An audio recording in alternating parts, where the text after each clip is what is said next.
Welcome into the Logan Ward Show here on 12 Ounce Sports. On a St. Patrick's Day. Happy St. Patrick's Day, everybody. Hope y'all are enjoying your holiday. If you are celebrating the holiday, I hope you're enjoying it. I got my Celtics green shirt on here for St. Patrick's Day. It's the one time that I kind of get to wear all Celtic stuff without looking like a complete idiot in East Texas. So I tend to go with it when I can. So happy St. Patrick's Day. We got a loaded show for you today. All sorts of free agency talk. We'll get into that. The NFL free agency market has exploded here in the last couple of days, and I don't think we're done yet. I think that there are going to be a bunch of things happening because of the salary cap, the way that the salary cap kind of happened this year. I think that it's going to be really interesting to see what happens with these teams, what happens in the NFL, because like I said, the cap came down. People are having to cut some big names. Already big names have been flying around, and some not so big names have been kind of showing up as well. So Mo is joining us. Mo is back with us this week, and we're going to get rolling. Mo, good to see you. It's been a while. Yeah, no, it's good to see you, man. It has been a while. I've been, busy with a bunch of different stuff, but it seems like the sports world is in the same sort of cadence. There's just been one thing after another coming down the pipeline with free agency, with March Madness coming in, NBA's in full swing, almost to the playoffs. So, just a lot to get through. I've missed a lot. You have been in flight school, is that right? I have been entering and playing around with the idea of becoming a personal pilot for myself. Just a lifelong dream that I've had. I want to, get up in the skies. That's I want awesome. to fly like a bird. I want the freedom, man. I need to spread my wings. Whose song is that? Did you just quote that entire song? I don't think I got the lyrics right, but I want to fly away. Yeah. Yeah, there you go. That's Mo. Well, it's been a while since you've been here, but like you said, there's been a lot of NFL news going on, and we're going to talk about that today. And honestly, we're probably going to spend most of our time talking about the NFL because there's so much to get into with the NFL because, this has been absolutely bonkers. The amount of people that have been leaving, the amount of people that are changing teams. Like, I'm going to need a media guide for every single one of the NFL teams next year because they're all different now. It has been absolutely insane the amount of people that have left. And I just want to give everyone a reminder just kind of what this has happened so far. So the number one free agent on the market this year was Dak Prescott. He's been signed. So other than that, that's the big name. Dak Prescott, obviously quarterback, so he's going to be signed. And most people who you would look at the top of this list as the top of this free agency, they've been signed. Dak Prescott, Leonard Williams, Chris Godwin was re-signed with the Buccaneers. So there hasn't been a ton of movement up front. There hasn't been a ton of movement, at the top. But down closer to the bottom, you get a ton of things. Just yesterday, you have Andy Dalton to the Bears. Sorry, Bears fans. And then you get Jacoby Brissett to the Dolphins. I want to talk about Jacoby Brissett to the Dolphins because this is really interesting. There's been a lot of talk about Tua. What's going to happen with Tua? Last year, Ryan Fitzpatrick is there, and they say, we're going to throw Ryan Fitzpatrick and he's going to start, but then when we actually give the reins over to Tua, we're only going to give it to him a couple times. We're going to pull him in the fourth quarter multiple games and put in Ryan Fitzpatrick. I don't know. This kind of feels like the same situation now with Jacoby Brissett and Tua Tagovailoa. You getting that feeling? Yeah, I don't think the Miami Dolphins, like you said, are all in on Tua. I think they know that they need a decent backup option. I think Ryan Fitzpatrick was probably the best backup quarterback, if you want to call him a backup quarterback, over the last couple, or at least the last year. I know Andy Dalton is highly touted in free agency as being sort of the guy that's can take over that backup spot. But in terms of what Ryan Fitzpatrick gave that team, a spark when Tua wasn't playing very well, someone that could handle the offense and is experienced because he's played in basically half the teams in the league, so he can run pretty much whatever type of offense you want him to. Jacoby Brissett, I think, is a safer option there, but still, I think the Dolphins are thinking long term. I think they know that Tua might not be the guy for all 16 or 17 games of next season. So, good to have a backup option. And Jacoby Brissett. Jacoby Brissett, we forget that he played 3 or 4 games with the Patriots the year that Tom Brady was suspended and Jimmy Garoppolo got hurt, and Jacoby Brissett came in and won a couple games with the Patriots. Then, we don't remember that very often. We know that he was with the Colts. He got a starting job at the Colts and he did well, but now has an opportunity that I think he's going to have an opportunity to actually do something in Miami, because I just think that Miami's not that high on Tua. I think that they realize maybe, he's got to grow into some things. I don't think that he's a terrible quarterback, but he's just got to grow. But if I'm Tua Tagovailoa, I'm like, what the heck is happening here? Like, you've given me Ryan Fitzpatrick, and now you're putting Jacoby Brissett. That says a lot to Tua.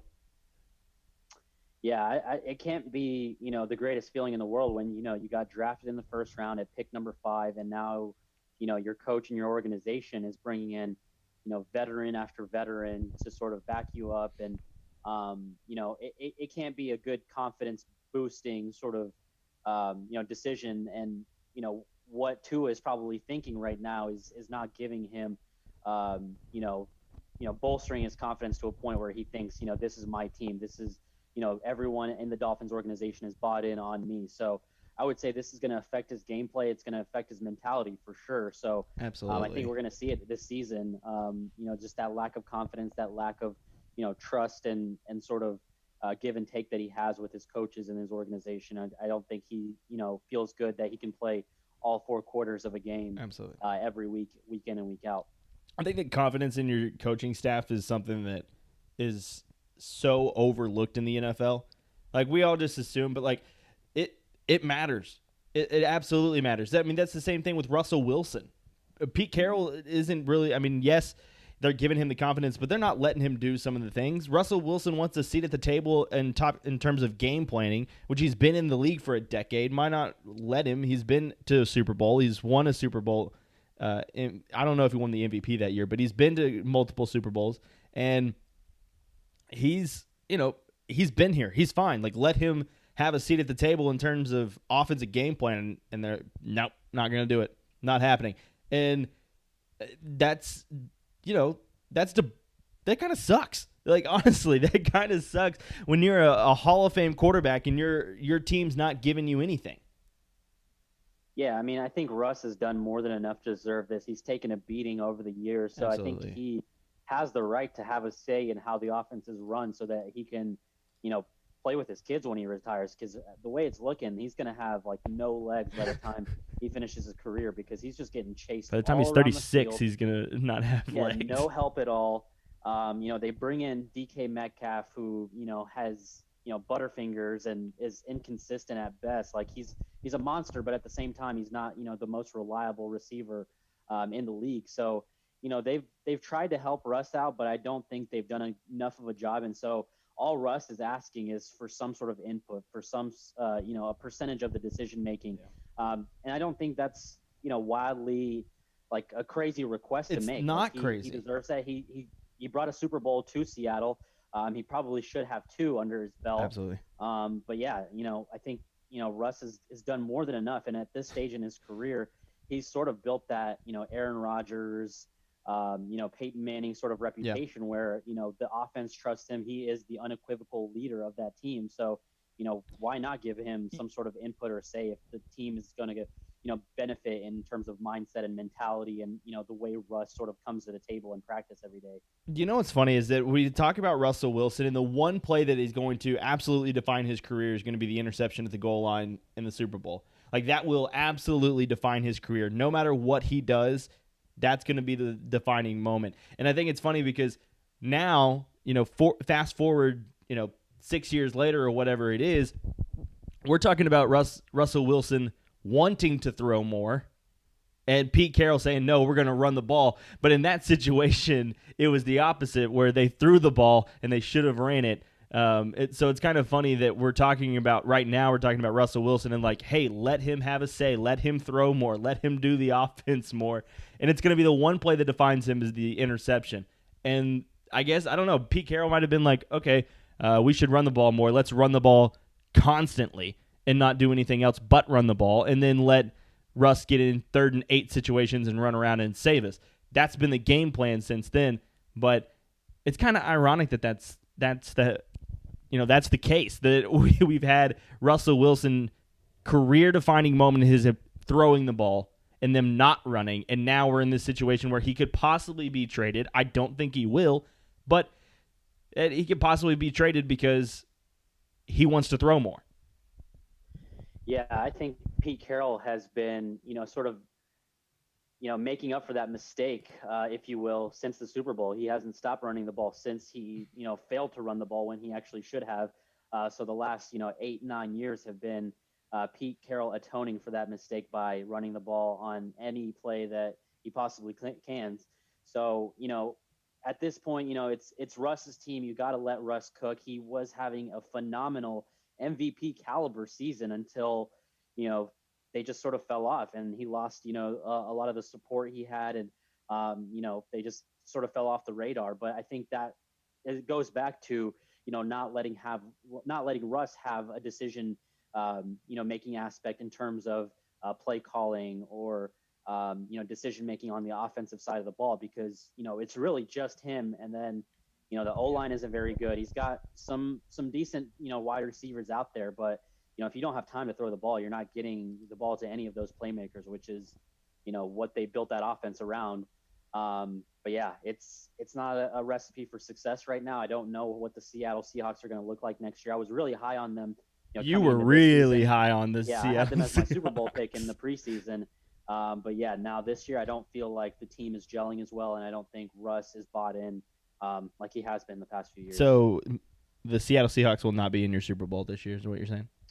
Yeah, no, I don't think they might not even make the playoffs the way that NFC West is looking. I mean, dude, it's stacked out there. Oh, geez. The NFC West has absolutely just revamped. It is probably the toughest division in football. I don't think that there's much of a question there. I don't know the hierarchy of what obviously the NFC East is way down there at the bottom, but the NFC East, and then you have at the top has to be the NFC West, because Matt Stafford's now in the NFC West. You still have the San Francisco 49ers, who just re-signed Trent Williams, and is a big part of that team. And I think they're going to get better. Injuries killed them last year. We'll see what happens with Jimmy Garoppolo. There's some rumblings that Deshaun Watson will be headed to the 49ers. Don't know if that's going to happen. But that team is already good. Plus, you got Arizona, who is adding more players, as today they have signed A.J. Green, the former Bengals wide receiver. He is now signing with the Arizona Cardinals, and it's a great fit to me. I think that this is a perfect spot for A.J. Green, because I think his time was done in Cincinnati. I have a very soft spot in my heart for A.J. Green, because I think that I have drafted him in my fantasy football league for like the last 6 years that me and you are both in. We're in this fantasy football league together, and we have been since we were in high school. And I think I have drafted him every single year, and it has mostly panned out. It has mostly done good. So I have a soft spot in my heart for A.J. Green. I think this is a perfect spot. Will I be drafting him again? Probably. I'll probably draft him again, just because he'll probably have 1 or 2 games where he'll have 8 catches, 100 yards, and a touchdown, and I hope I have him in my starting lineup in that game. But that's what he's done. I think this is perfect. Nuke Hopkins, you still got Larry Fitzgerald, you add A.J. Green, now you have surrounded Kyler Murray. This is a loaded division. The question mark for the Arizona Cardinals has to be Cliff Kingsbury. Like, that has to be the question mark for this team, because you have this offseason, you've signed J.J. Watt, you've signed A.J. Green. Budda Baker's still going to be there. I don't know what they're going to do with Patrick Peterson, but I think that's a loaded team. Yeah, no, absolutely they are, and they're giving Cliff Kingsbury basically everything that he needs to build a winning football team here. He's an offensive minded football coach. They brought in, help for that defense as well with J.J. Watt and having a leader on that side of the ball. But yeah, what more does Kyler Murray need in terms of weaponry to make this a successful sort of experiment? He's got a top 3 wide receiver in the game, 2 really great veterans that in their heyday were also top 3 wide receivers in the game. So it's really going to come down to play calling, offensive coaching, if they can score more points, because these guys have a litany of offensive stars now that they can throw out there against anyone and compete, because Kyler is sort of the X factor, being such a mobile dual threat quarterback, and then you have a bunch of veteran help on the wide receiver core in addition to Nuke Hopkins, who is probably if he's not 1, then he's probably 2 in terms of status as wide receivers. Yeah, he has to be 1 or 2. This is going to be an interesting division. Matt Stafford is going to make this thing very interesting. The 49ers are rebuilding, and they're always competitive. I don't know who's going to come out on top, because right now there's really I don't see a favorite in this division. I know the Rams have probably had the most success in the playoffs, but it's a toss up at this point, man. Yeah, we're gonna take a quick break. We got to get out of here. We're gonna take a quick break. When we come back, we're gonna talk about Andy Dalton to the Bears. Sorry, Bears fans, but it is what it is. You get stuck with Andy Dalton. Not a bad quarterback, but you don't get Russell Wilson, which I think most of you were hoping for. So we'll talk about that coming up here next on the Logan Ward Show. Well, sports are rolling every day now. You got March Madness. March Madness is actually the second most bet sport in the country. The NFL, and then March Madness. Everyone bets on March Madness because it doesn't matter, right? You're betting on teams that you have no idea who they are, what they do. It's the best thing. And if you want to support the 12-ounce sports team, there is an easy way to get in on the action. You can go to 12-ounce sports, and we're hooking you up with a crazy deal when you sign up and make your first deposit on mybookie.ag. When you make that first deposit on mybookie.ag, they'll match your first deposit up to $1,000. So if you put $500 in, MyBookie will give you $500 on top of that. Just punch in the promo code 12-ounce sports when you make your first deposit. That's 12OZ Sports, all caps, no spaces, and signing up on mybookie.ag to get your deposit matched up to $1,000. Remember, always gamble responsibly. We'll be right back. Logan Ward Show.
Welcome to MyBookie.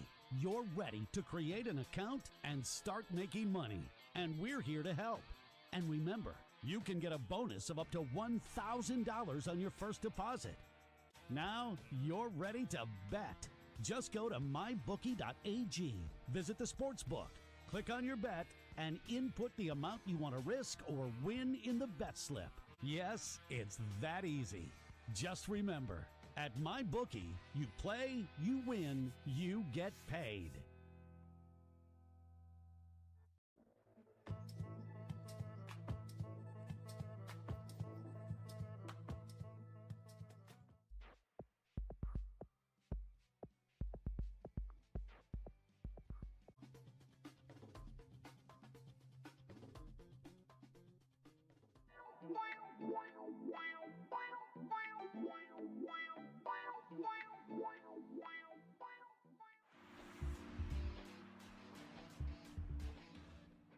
Change your game with the all-new Pro Rock Hockey Stick, a Canadian company providing a top-of-the-line twig at an affordable price. Pro Rock sticks are extremely lightweight, balanced, and provide the perfect kick point. Get your fully customized stick today at ProRock.com. Play like a Pro Rock.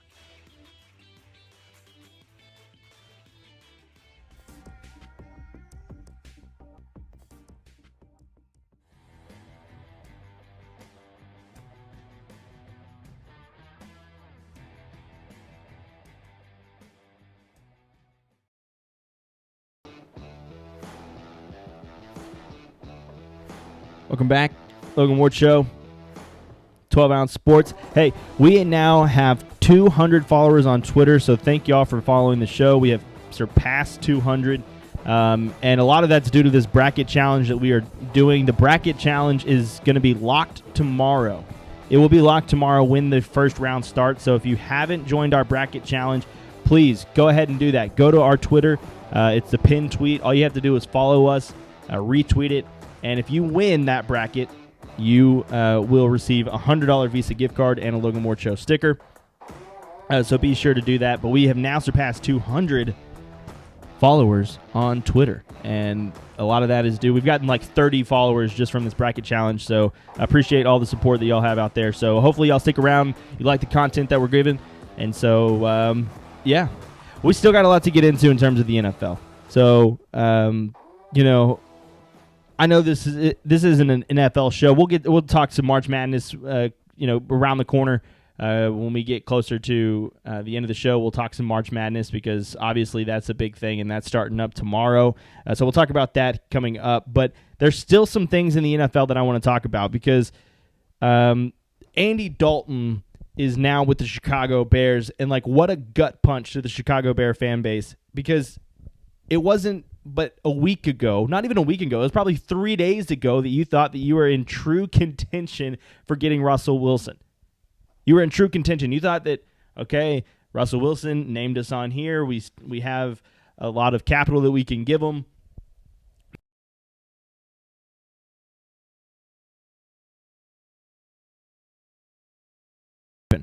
So you have all this confidence, and then all of a sudden it doesn't work, and you signed Andy Dalton. And I'm a big Andy Dalton fan. I thought he did well. Both Mo and I are Dallas Cowboys fans, and I thought he got thrown into a pretty, crappy situation and did really well with it. I don't think that he did what I was expecting Andy Dalton to do.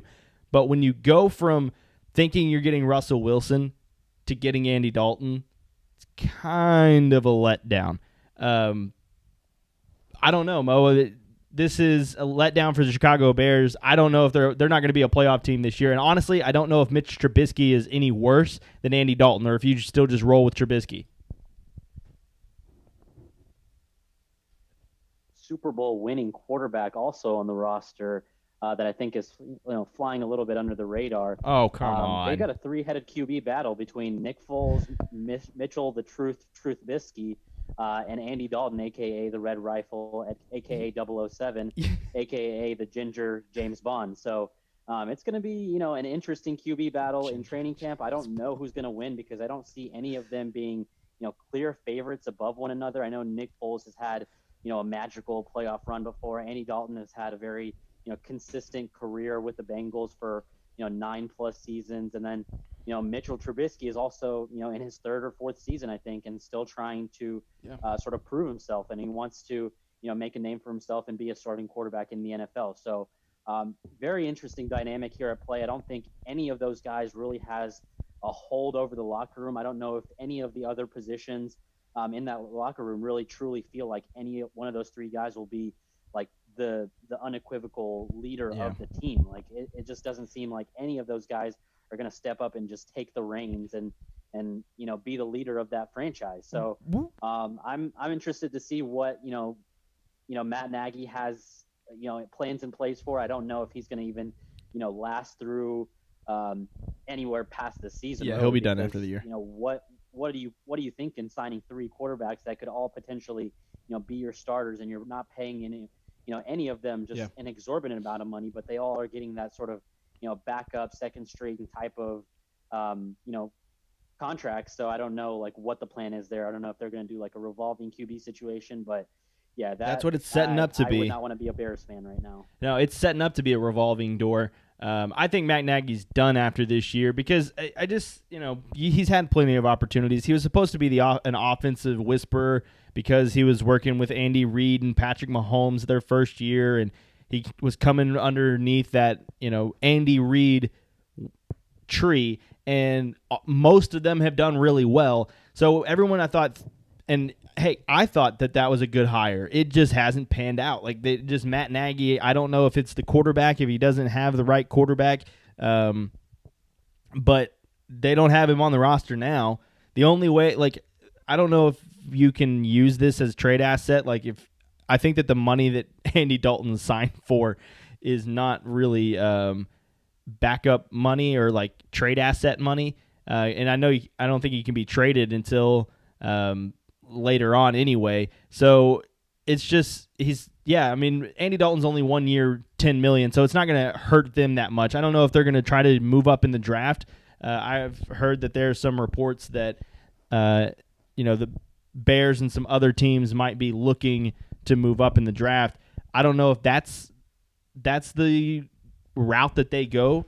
I'm really not sure if that's what they do, but it's just, I think it's time to kind of clean house in Chicago. And we've been saying this for the last 4 years.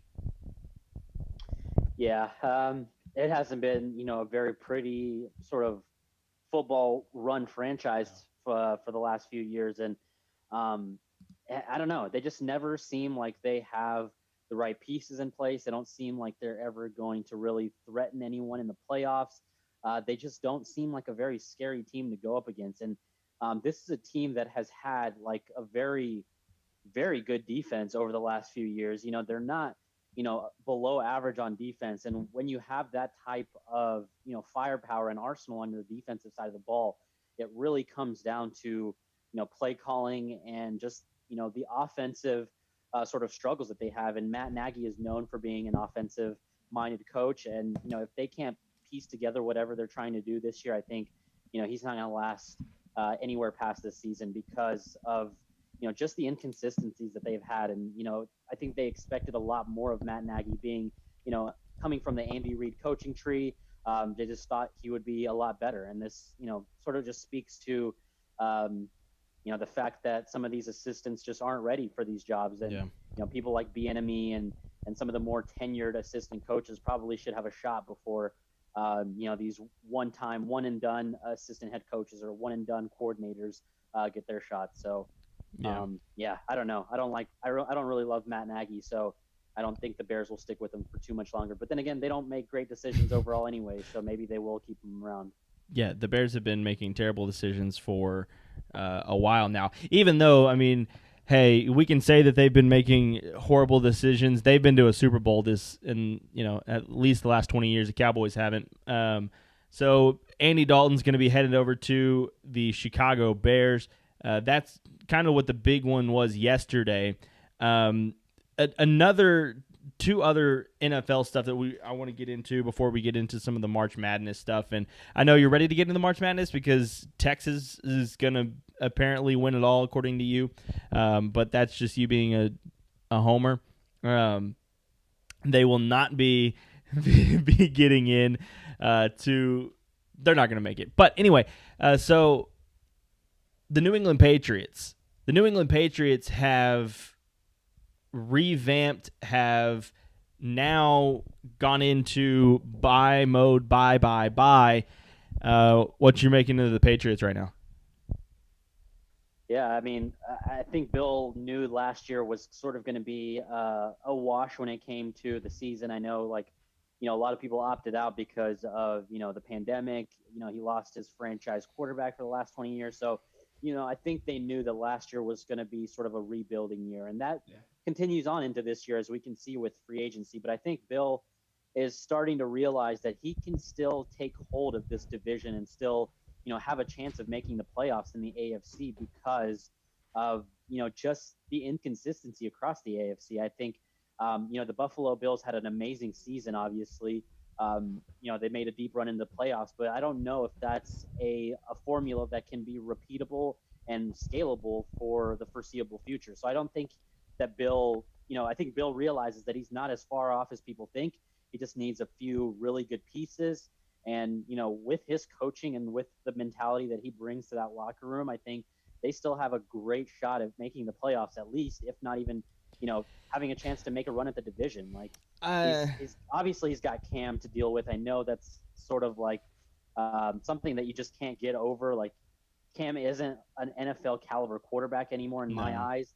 So he's still going to have to battle through that. But he does have, Jarrett Stidham's been sitting on the bench for a while. He probably will play a few games. I wouldn't be surprised if they go to the draft and take someone in the late first round. I would not. I wouldn't be surprised if they try to trade up and get somebody. I don't know the assets that they have. I don't think that they have a ton of draft capital, but I would not be surprised if they trade up to try to get somebody at the top of the draft, because you're in win now mode for Bill Belichick. If you can get a young quarterback that's cheap on a good deal, done. Yeah, and I mean they drafted two of the best tight ends. I mean, they signed two of the best tight ends in the game in the last couple of days. So I think Bill's going to go back to that really gritty type of offense. Running the ball, two tight end sets. Letting Cam do play action sparingly because he saw what his talent levels were.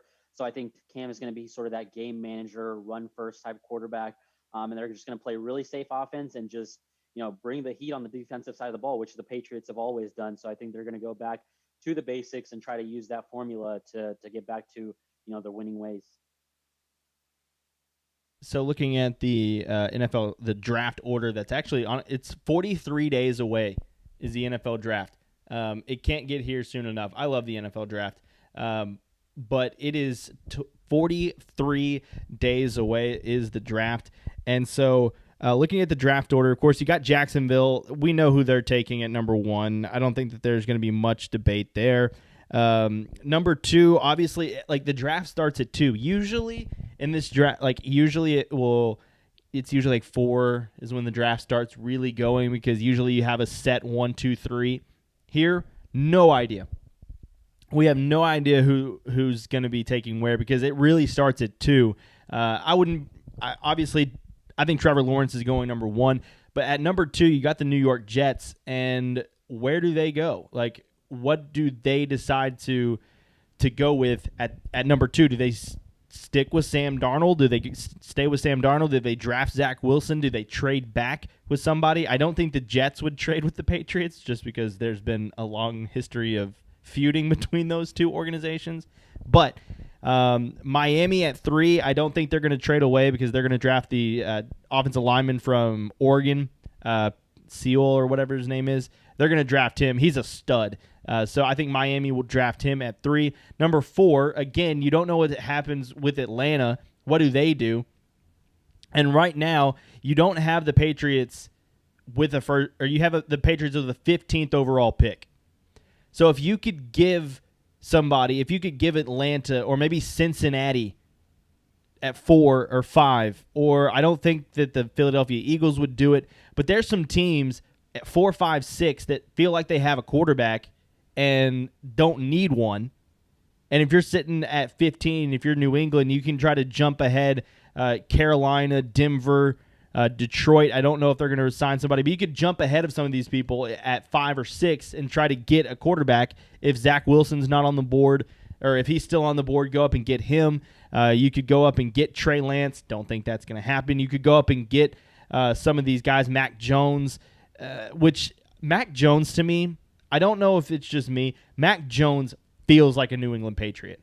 Like, he feels like he would fit in the New England system. Like, big kind of guy, not in great shape in terms of, like, physical physique. He looks like just any other, like, regular average Joe, but is smart with the football, really quick in his delivery. He can hand off. I think he can, play action pass.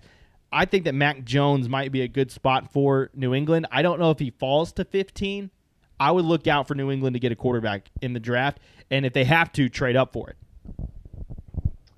Yeah, and that's a good point. I was going to say I think Mac Jones potentially could be available at the time at 15 because he is, among the experts, sort of the lowest ranked quarterbacks out of those first rounders. Yeah, well, I didn't even mention Justin Fields. I forgot about him too. Yeah. He's another first rounder. Yeah, exactly. But the only hesitation I have there is that, historically, Ohio State quarterbacks, Alabama quarterbacks have not panned out in the NFL. And I know every year we have this discussion, and the experts have this discussion that, this new batch is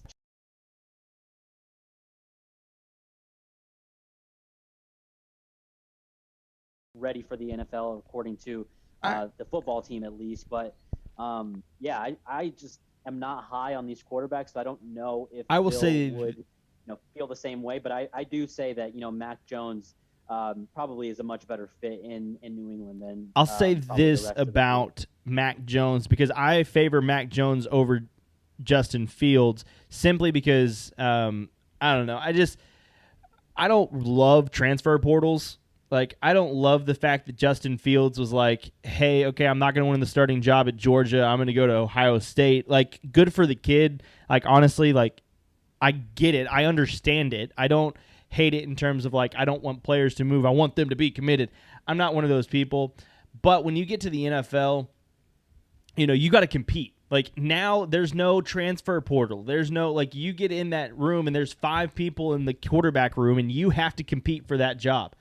There are people better than you. There are people that have been in the league for 10 years. They know coverages. They know this stuff way better than you, and you got to go in there and compete. And that's what I will say about Mac Jones is I understand that historically Alabama quarterbacks haven't done great, but I think he's different. He sat in a room with Tua Tagovailoa. He sat in a room with when Jalen Hurts was there, with both of those people in a room, and he just sat and was patient and didn't transfer. He worked hard. And there are people that are saying that he's better than both of them. At this point in time, there are people in the draft saying Mac Jones is a better NFL prospect than both Jalen Hurts and Tua. I don't know if that's going to be the case, but I will say that I think that Mac Jones might work out more than any other Alabama quarterback because he didn't just get thrown in there. He didn't start his freshman year. He didn't come in with this historic rise.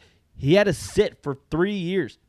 He's not one of those people that started his freshman year like Tua. He's not one of those people that went to Ohio State, and immediately became the starter like Justin Fields. And honestly, he's not like Trevor Lawrence, who got the day one start as a true freshman at Clemson.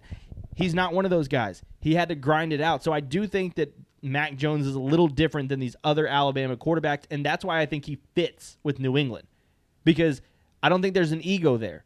I don't think that it's going to be a problem if he's sitting on the bench and learning from Cam Newton for a year. Do you want to learn from Cam? That's another question. I think he can, they're totally two different skill sets. I think that Cam can do some things. I think that he can at least probably knows coverages and stuff better than he does, because I think that Cam can do at least that. But yeah, sit for a year. Cam only signed for 1 year, $5 million. You roll with that. And the other players that they signed to 4-year deals, 4 or 5, like 3 or 4 year deals. So it's not like this is going to be done in a year. I think that they're setting it up. And if they can get Mac Jones at 15 with Jonnu Smith, they signed Hunter Henry with Nelson Aguilar. They signed defensively. They signed Matt Judon and Jalen Mills. I think that not this year. I don't think that they can compete for the division. Depending on what they do at quarterback in the draft next year, I think is when they can actually compete for the division. But that's the New England Patriots. The final NFL talk that I want to get into today is probably the most interesting, most intriguing quarterback situation in the entire league going into training camp, going into the next year, league year, which has started officially today. The New Orleans Saints signed both Taysom Hill and Jameis Winston to an extension, stay with the team, and both of these guys are going to be trying to get the starting job in training camp. Now, what this is going to look like, I have no idea. I'm trying to pull up the numbers right now because it looks like Jameis Winston, only a 1 year, $12 million, so just trying to get the starting job, it feels like, for him. And for Taysom Hill, as I scroll through here trying to find his contract, I don't know Taysom Hill's. I know he got a lot of money because it's not just a 1 year deal. So with Jameis Winston, it's just a 1 year deal worth $12 million for this 1 year. I think that this is just quarterbacks do this. They go in and they try to just 1 year, show what you got. Next year, that's when you can get the payday. He's betting on himself, and I understand that. But Taysom Hill signed to a bigger contract because honestly, I think he's getting tight end, running back, wide receiver, quarterback money. Like, he's getting all of the money. He's not just getting quarterback money. Next year, this is going to be the most interesting quarterback battle in the entire league. I know that the Bears it's going to be intriguing with those three, but still, the Bears, I'm not really worried. Like, the Bears can make the playoffs, yes, but like, the Saints are contending for Super Bowls. Like, we think that the Saints, like, their defense is one of the top in the league. I know they lost some players, but their defense is one of the top in the league. So we're thinking Super Bowl for them. I don't think we're thinking Super Bowl for the Chicago Bears. So this thing with the New Orleans Saints is going to be the most interesting battle. And I would lean Jameis Winston. Let's pray that Mo also thinks that, because if he doesn't, I might be questioning his football knowledge. I mean, I think that's why Sean Payton signed both of these guys. Yeah. I think you're going to see both of them on the field at the same time in multiple sets. I think that's why he literally made this decision, is because he wants to throw defenses off. He wants people to sort of come into games sort of questioning, who are we playing at quarterback? Is it going to be, the running type quarterback, or is it going to be Jameis Winston, who, sits back in the pocket a lot more and drops bombs on people and, large, big passes and big arm there. I think, obviously they brought Jameis back for a reason. The contract this year is bigger, which leads me to believe that he will play a bigger part in the offense. But I don't know, obviously, what that's going to look like. And I think, Taysom Hill will be out at running back. I think he'll be slotted at receiver. He'll probably play a little bit of tight end. He'll probably block for Jameis Winston on some plays. So I think they're going to use him in a variety of different ways. I think going into the season, though, I think taking the first snap of the season will be Taysom Hill, just because of, sort of his familiarity with the offense. He's probably going to be on the field for more plays than Jameis is overall. So I think he's probably going to be their future quarterback, since they signed him to a 4-year, $140 million deal too. So this is, I mean, you can sum it up as wide receiver, running back, sort of bundle it together. But that is, at the end of the day, quarterback money that he's making. Just $20 million less than what Dak's contract was. So they're paying him what they would probably pay a quarterback. So I am leaning towards the fact that he will probably be the starter on the depth chart going in day one. But I do think Jameis sees the field a lot more this season, and he'll probably be throwing some completions to Taysom Hill during that time period. So the way that they structure this contract, and I don't pretend to know everything about the NFL contract situations, because the NFL, unlike the MLB and unlike the NBA, their contracts are pretty much just like just kind of guidelines. They're not real. Like, there are times that you sign a 5-year contract, but you're still cut after 2. I heard a statistic that it's like only like 20% of people who sign a 4 or 5 year contract actually finish their 4 or 5 year contract that they signed. So like in the NFL, it doesn't really matter. But the New Orleans Saints, they have them a 4-year, $140 million contract extension, but all the years are voidable. And it's a mechanism to free up cap space this year per source. This is from Adam Schefter. It saves the Saints over $7.5 million against the cap. So I think that the New Orleans Saints are probably the best in the business at doing some cap limbo and trying to figure out the cap room situations and contract negotiations. I think they're the best at it. But this contract for Taysom Hill, like if he doesn't produce this year, he could play this year and next year and be done. Like it could be that quick in there. I'm going to go the other way. I think that Jameis Winston is day one starter because I think that in recent years, you've seen the limitations of Drew Brees because of his arm strength. And I think that Drew Brees, I mean, he's retiring. He's probably the most accurate passer of the football that we've ever seen. He has 70% completion percentage in his career. It's insane. But I think that they limit their ability downfield. With Jameis Winston, that was the big thing, him coming in. Like, he has this big arm. He has a rocket arm. He might not be as accurate, but working under Drew Brees for a year, you might can get some, things that rub off on you. So I think Jameis Winston will actually be the day one starter for the New Orleans Saints, who I said last year before the season, I said that their Super Bowl window is over. And I still believe that. I don't think that the New Orleans Saints are going to be winning a Super Bowl anytime soon. I think that it was over after the Rams no call. I think that after that, their Super Bowl window closed. But that's all the NFL we're going to get into. We're going to take a quick break. Time's running out here. We're going to take a quick break. When we come back, we're going to talk about NCAA March Madness. Games kick off tomorrow. And man, am I stoked. We'll get to that coming up here on the Logan Ward Show. All right, Amazon. Y'all know Amazon. We all know Amazon. We all shop on Amazon, and we make Jeff Bezos a bunch of money. Even though he's not the CEO, I'm sure he's still making crap ton of money there. Well, next time you are planning on buying from Amazon, which is probably going to be tonight or tomorrow because we all buy from Amazon, go to 12ouncesportsnetwork.com/Amazon. and help support our show, the Logan Ward Show, along with the other 12-Ounce Sports Show. It's that simple. All you have to do is go to 12ouncesportsnetwork.com/Amazon, and it will take you directly to the Amazon site. So it's the same way. It's the same shopping. It's the same exact thing. You're just helping us out when you do that. So go there. It'll redirect you to the shop. That's 12ouncesportsnetwork.com/Amazon. It's the Logan Ward Show. We'll be right back.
Welcome to MyBookie. You're ready to create an account and start making money, and we're here to help. And remember, you can get a bonus of up to $1,000 on your first deposit. Now you're ready to bet. Just go to mybookie.ag, visit the sportsbook, click on your bet, and input the amount you want to risk or win in the bet slip. Yes, it's that easy. Just remember, at MyBookie, you play, you win, you get paid.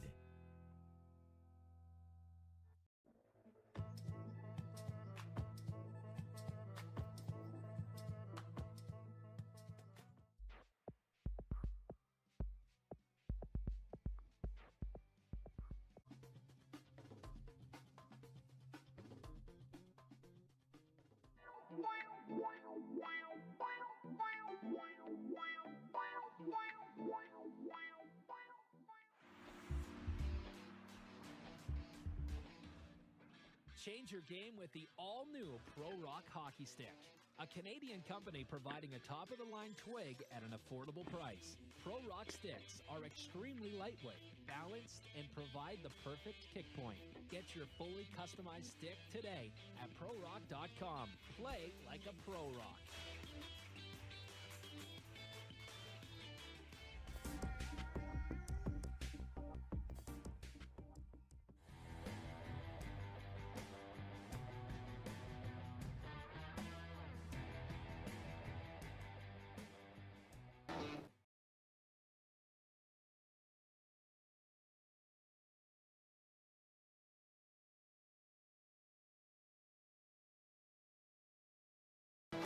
Thank y'all for joining us here tonight. About 6 minutes left.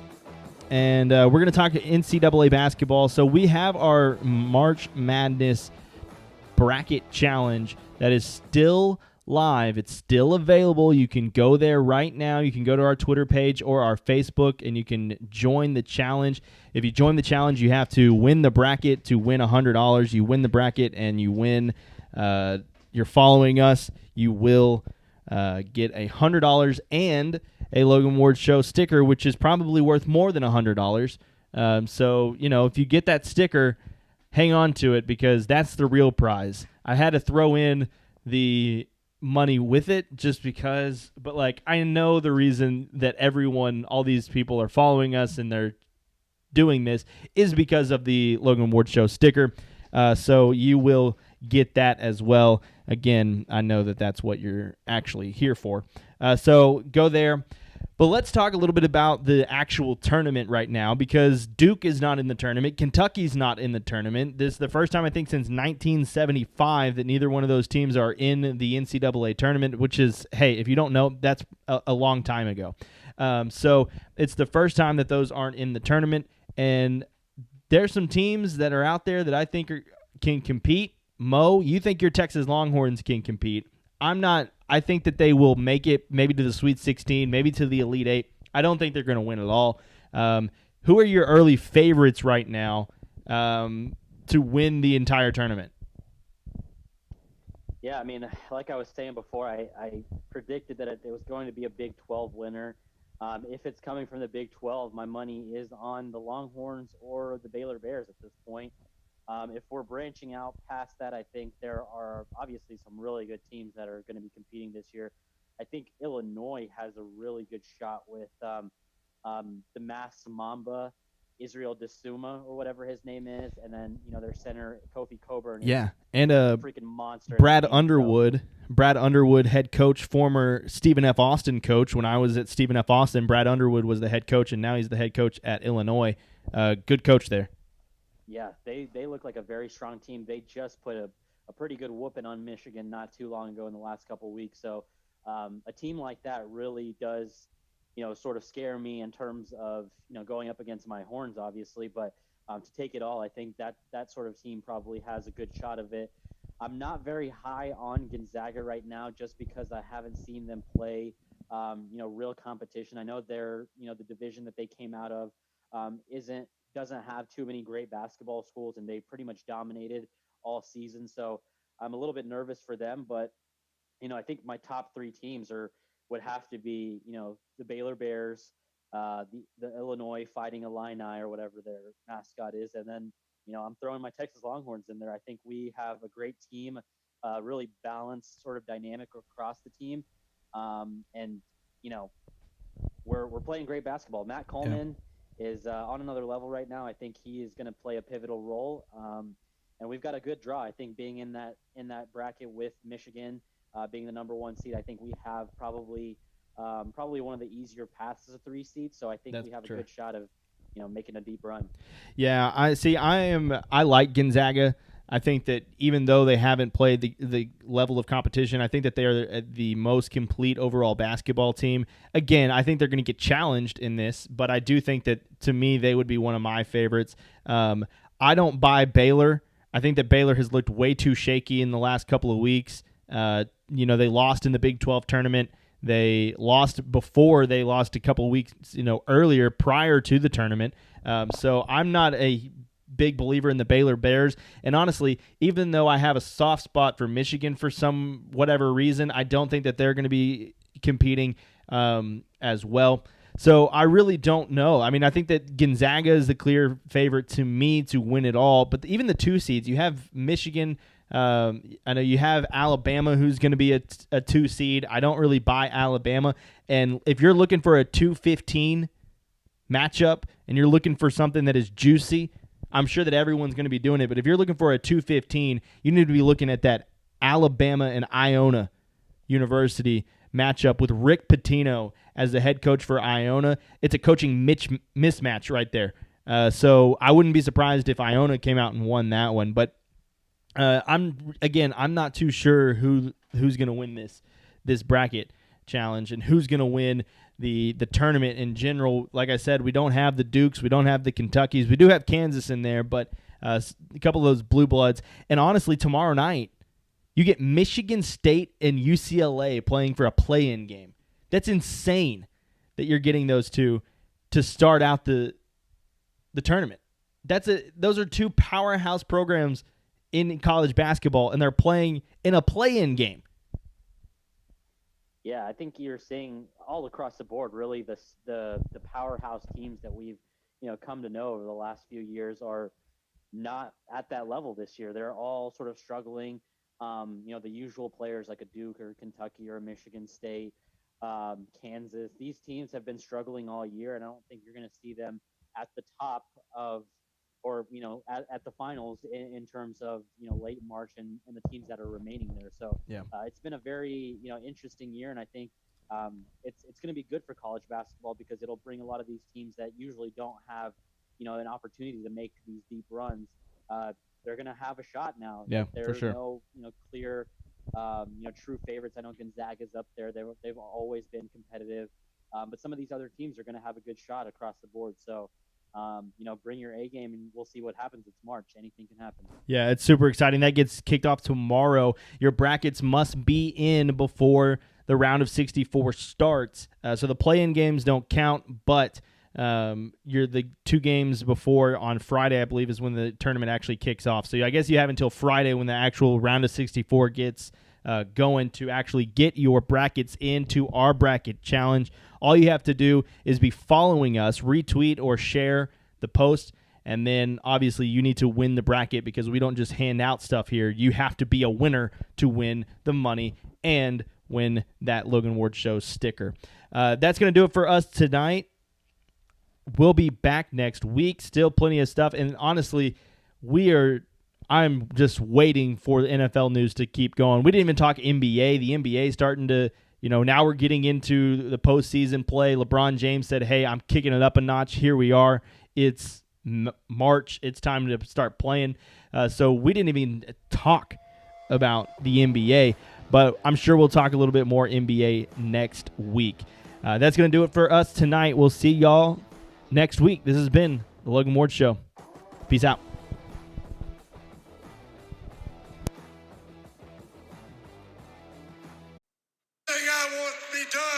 Is to get that piece of crap out of my ring. Don't just get him out of the ring, get him out of the WWF. Because I've proved, son, without a shadow of a doubt, you ain't got what it takes anymore. You sit there and you thump your Bible and you say your prayers, and it didn't get you anywhere. Talk about your Psalms, talk about John 3:16. Austin 3:16 says, I just whipped your ass. And welcome everybody to a new edition of the Captain Lou Wrestling Extravaganza live here on the 12 Ounce Sports Network, including Zingo TV channel 761, Facebook Live, and of course as well as Twitter Live. I'm joined by my tag team partner, as usual, here on the Wrestling Extravaganza, Matt Gamlin. And Matt, Austin 3:16, that was yesterday, and long time. It seems like it was only yesterday, but my gosh, that's been almost 25 years ago since Austin 3:16 first came on the scene. It's crazy. Easily probably one of the most important catchphrases to ever be born was made 25 years ago, and just one of the most business changing and easily one of the most merchandise revenue generating catchphrases of all time. Oh, 100% agree. And he went on to have a pretty good career, to say the least. Cut short by obviously with that neck injury, thanks to that pile driver that he took. I think it was from Owen Hart, wasn't it? Yeah, SummerSlam '97. Yeah, I mean, it was actually a kiss my ass match. It seems to be often forgotten because of what happened. They obviously couldn't go through that stipulation. Well, right now, what we're gonna get to the WWE later. They've got a pay-per-view coming up. Hard to believe. We'll get into that in the second half hour of our show, probably. 3 weeks away. Is that what it is? 3 or 4 weeks away from WrestleMania, and we're getting another pay-per-view, which it's crazy. But we'll talk about that. AEW, Matt. They've in my opinion really taken the bull by the horns now, and they had a great pay-per. Well, I'll say it was a very good pay-per-view. I won't say great. It was pretty predictable with the results, but still some good matches overall in the Revolution pay-per-view. Yeah, I agree. I thought it was a very good show as well. Good choice of words there. Yeah, and we touched before on the match is looking kind of predictable on paper, but sometimes that's not necessarily a bad thing if it makes sense. And with what we saw, it was still a very fun pay-per-view, and that's what mattered. Obviously, I'm sure we'll get to it. I think the ending of it really dragged it down, which almost isn't fair because really throughout the shows, it was good stuff. They seem to put on good shows for the most part. Matt, I haven't seen a bad pay-per-view from AEW yet. I mean, and that to me is a good sign. We've had some clunkers in some of the WWE pay-per-views, and even going back before that to the TNA ones, and some of the WCW ones were bad before your time. But AEW, I give them credit. They've always been really, very good pay-per-views. And, this one, as we said, maybe not the best, but it was still pretty good. Yeah. Yeah, and really, I think one of the only real stinkers, like I said, we'll get to it, was probably just the end. Most of the matches, every one of the matches I thought were at least, good. Some of them great. Yeah. The first match that I want to talk about, we'll get this one out of the way. Again, we talked about it a couple of weeks ago, Matt, with you and also with Pete, is Britt Baker. Now, they won their tag match. I know that she's got quite the match coming up tonight on Dynamite, which, I'm interested to see how far they let these ladies go. But I wasn't real impressed with that tag team match with her and Maki Ito when they beat Rhino and Thunder Rosa, or Raiho, I mean. Yeah, I love Maki Ito's shtick. Like it's sad that she's already gone apparently after this past Dark taping, but I love her shtick. Mm-hmm. Going to that match tonight, I'm really excited to see that. These are two really capable athletes that could put on one of the best matches we've seen out of AEW's women's division. So, and I we talked about it. She's the one that I hope can get the push, Britt Baker. I think she's got the mic skills. I really believe that. And, who knows? That's the one head scratcher in AEW that I have right now. Maybe a little bit with Matt Hardy, but then again, let's get to Matt Hardy. I don't know. They're running out of things for him to do. The money man thing right now, it's starting to grow on me a little bit. I don't know if I'm real thrilled with it, but maybe those are the two things that I don't understand with what's going on with AEW and Matt Hardy and Britt Baker. Yeah, the thing with Matt Hardy, I actually enjoy the big money Matt character going on right now. It seemed with hindsight being what it is, it's easier for me to say this now, but I'm almost wondering if maybe it was a good move to maybe stray away from Broken Matt after they got its initial got its initial programs over with and let him do something new that he hasn't done on such a large scale. You know, he obviously did Big Money Matt and ROH, but this is now on network television in front of a bigger audience. So, and I've liked what they've done. I think it was the right move having Hangman win, just because it keeps the feud going. It would have been hard to see what they would do with Hangman if he lost. Now this whole huge feud with the Dark Order, I think could go somewhere interesting. You know, there's still what's going to happen with Private Party too. So I think they're going in a good direction with that. Okay, well, I will hold out hope for that. It kind of reminds me a little bit with his his run before he went to Broken Matt Hardy in TNA. Yeah. When he had Tyrus. He got him away from EC3, and then EC3 came back. So if he can do it as good with him, then or as he did in TNA with that character, then I guess I'd be all right with it. Next, you talked about that match with Hangman Page. That I thought it was a good match. I liked what they did in the end with it. And again, do you think this is the end of that feud with him and Adam Page?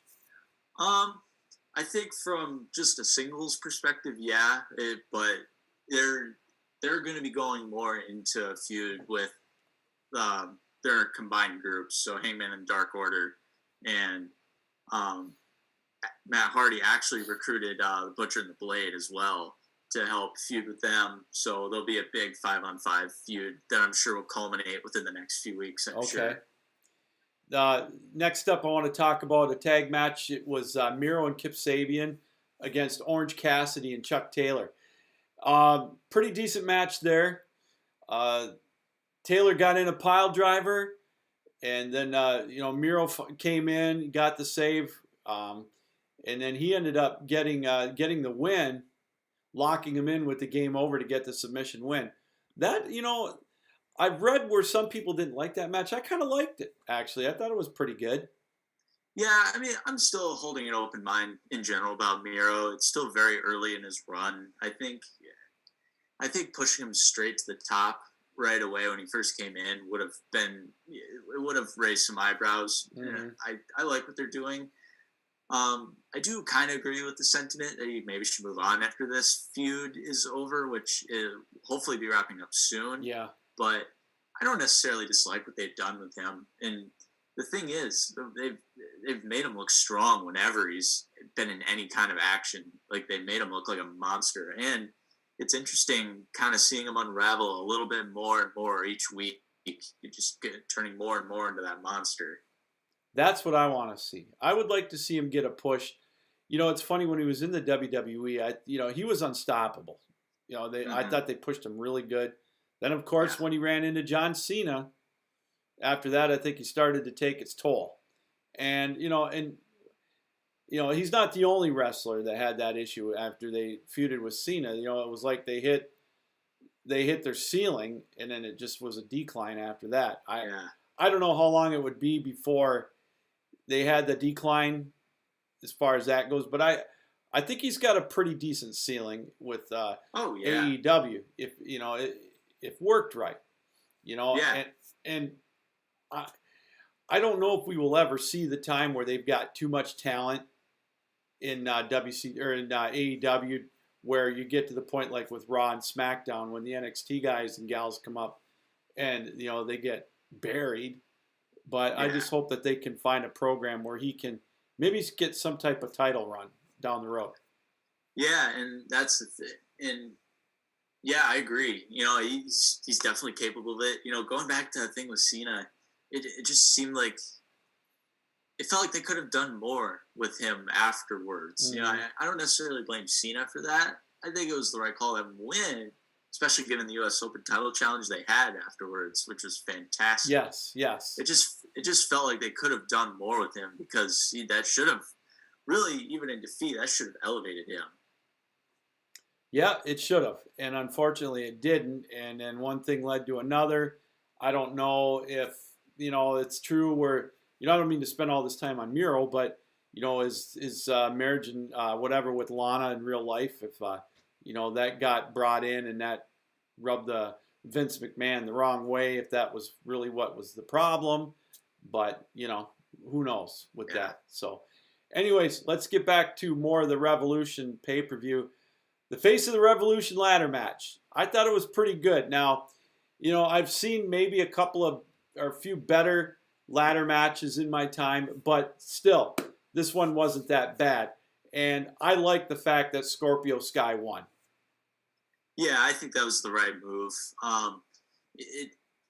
We've been kind of hoping to see, general consensus is that we've been kind of hoping to see more of him lately, and now we get that chance. And then last week on Dynamite, he's finally getting to do more interesting stuff. He turned heel on Darby Allin after kind of looking like he felt like maybe a little disrespected, a little patronized, and he turned heel, laid that beat down. I think that's a great move for him. Kind of give him a much needed edge. Oh, I agree, and I think you could see him. I think the heel turn's coming. You think so? Yeah. They seem to be kind of doing shades of gray with it. It'll probably be more solidified maybe later on. And I was impressed by Lance Archer in that match. I thought he did pretty well. I think they all did, really. But I was really impressed with Archer, and even getting Jake the Snake Roberts in there to give the clothesline. That was kind of funny.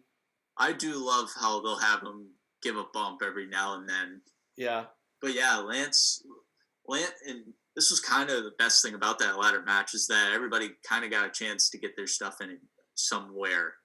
And Lance, even in defeat, still was made to look really good, really impressive. So, and that, which I thought was really well done. We're joined, as always, here on the Pro Wrestling Extravaganza by my tag team partner, Matt Gamlin. He is on the Ken Ryan Voya Financial Advisors guest line. And you can call Ken at 517-420-5669. Want to wish him a happy birthday as he gets a year older and a year wiser, as they say. So as you're, again, watching the Captain Lou Wrestling Extravaganza here on the 12 Ounce Sports platform and networks, as we're going over the AEW Revolution pay-per-view that took place about 10 days ago as one of their major pay-per-views, and I believe it was All That. It was advertised. Sting and Darby Allin versus Brian Cage and Ricky Starks. It was a theatrical match, a cinematic match, if you will. And, what can you say about that one? To me, that was the best match of the night right there. And it was fun to see Sting get the pin. And all of them performed very well in that match. I was really impressed with it. Yeah, everybody looked good in that match, especially Darby. We got to see the guts and the resilience that Darby has. That's just kind of been his trademark. It's what's made him so beloved. And everybody got a chance to look good. And I personally think that's one of the best cinematic matches we've seen in a while. 100% agree. That ranks right up there with any of them that the WWE have been able to do.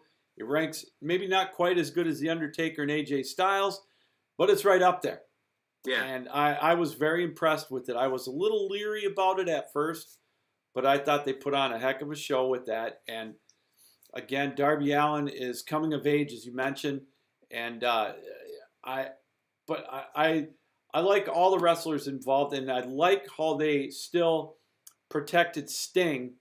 So, it didn't appear that he got beat up that bad. You know what I mean? And as Sting's going to be 62 years old this weekend. So it's, he looks a lot better at 62 than I think Ric Flair may have looked. But, maybe they're protecting him a little better. I don't know. Yeah, and that was kind of the beauty of that cinematic match. They were able to hide any weaknesses that there might be and make the match just look all, I don't know the right word, but really just make it more balls to the walls, I guess. And yes. Really just make everything look really fun, really cool to watch. And really made Sting look good, made everybody look good. The AEW Women's Championship here, Hikaru Shida against Ryo Mizunami was pretty good. Hikaru wins again, and again she's she got attacked by Rose Baker and Maki Ito after the match, and she's still the champ. Yeah, I thought it was a good match between the two, and the chemistry really showed between Hikaru and Ryo. It really showed. I like Ryo Mizunami's whole shtick, and the story coming into it was really cool. I think one of the more remarkable things about that match was the hype package. It really made me think, like, wow, I wish we got more of that, like, on Dynamite to, like, hype up the match a little more. But great match. The running by all those heels kind of confused me a little bit, but that might be leading more into another story, so I'll be open-minded about that. I can go along with that. Yeah, I was a little bit surprised by that as well. The tag match for the belts, not surprised there. The Young Bucks and Chris Jericho and MJF. Little did we know what it was going to lead to this past week ago on Dynamite, but it was still a good match. The Bucks hit the Meltzer driver on Jericho to get the win. The near falls in that match is what really won it for me. And, yeah, definitely, and some good psychology in there too. There were a lot of good reversals, a lot of innovative stuff. Like, I remember they prevented that the Meltzer drivers before, and I remember at one time, they counter it into a Walls of Jericho. Just a really nice match. Real good mixing of styles. You talk about, and we talk about it every show, Matt, about Chris Jericho and how versatile he is. And again, we'll talk about it a little later about what he did last week. And I just, the guy he puts over wrestlers. He's there, and he just does one hell of a job. Yeah. Every match. Never a bad one out of him. Yeah, and it was really interesting that he took the pin too. You wouldn't have been blamed for thinking MJF might, but that's Chris's ability to make people look really good. Yeah. Yep. And he doesn't have to win. He doesn't need a belt to be over, and he proved it. So, and then finally the Kenny Omega Jon Moxley match. What can you say about that? Those two guys can put on a show anytime. They're two of the best wrestlers in the business. Not real thrilled with the run-ins or the screw job endings or whatever you want to call it, but unfortunately, the firecracker finish, if you will, after the match kind of ruined it. But I thought Jon Moxley came out after the match and kind of saved a little face with his post-match promo. But it was a good match up until then. The ending, I wish we could have had a better ending, but what are you going to do, Yeah, I thought the match was really good like you said, up until that finish. I remember sitting there live just thinking, wait, is that it? I was waiting for like more to happen. They were kind of just making us wait, but no, and that's it. And there's Kingston, poor Eddie Kingston, having to sell that like death. But to their credit, they did a pretty darn good job explaining that on Dynamite. Yeah. That's kind of a get out. Yep, agreed. So overall, like we said, I thought the pay-per-view was pretty good. It wasn't one of their better ones, but again, it was pretty predictable.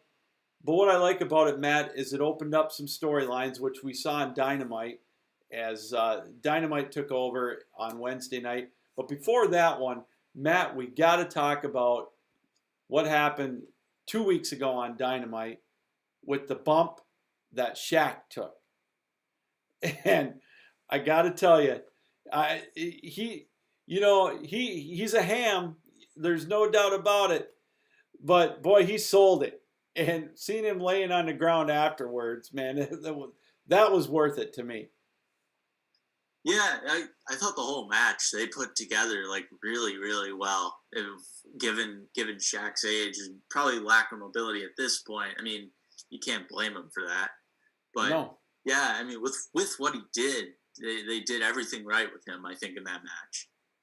Oh, I agree. And the way, the theatrics, the way he sold it, and again, just you could tell he was having fun. Yeah, and that's definitely huge, and Cody Rhodes sold it good, and their partners. I'll tell you, there's a couple of good future wrestlers right there in the women's division for AEW. Absolutely, I think Jade Cargill's got oh boy is money, 100%, especially with Shaq giving her an endorsement like that. Yes, agreed. Well, let's get to Dynamite from last week, because that's what just about everybody's talking about. And, we'll get to the end of the show. I guess we can talk about Christian Cage, because he came into Dynamite afterwards. Were you surprised it was him? I think the cat might have been let out of the bag a little bit before the match. I accidentally saw a silhouette of him, thinking it might be him as the former champion, but I think it's a good addition for AEW. Yeah, and I think realistically speaking, that was probably one of the best they could get. I mean, there were a lot of like crazy ideas. Yeah. But I mean, they weren't going to get those guys. No. And Christian, I think, is an amazing signing. Truly, in my opinion, one of the most underrated wrestlers of all time. Yeah, he was. You talk about tag team wrestlers that even before he became a really good singles performer. I think him and Edge are one of the most underrated tag teams. I mean, I know they won the belt on numerous occasions, but a lot of people seem to forget how good of a tag team they really were. Yeah, and some of that could just come down to the fact that they were both successful as singles guys for so long now. Mm-hmm. Yes, agreed.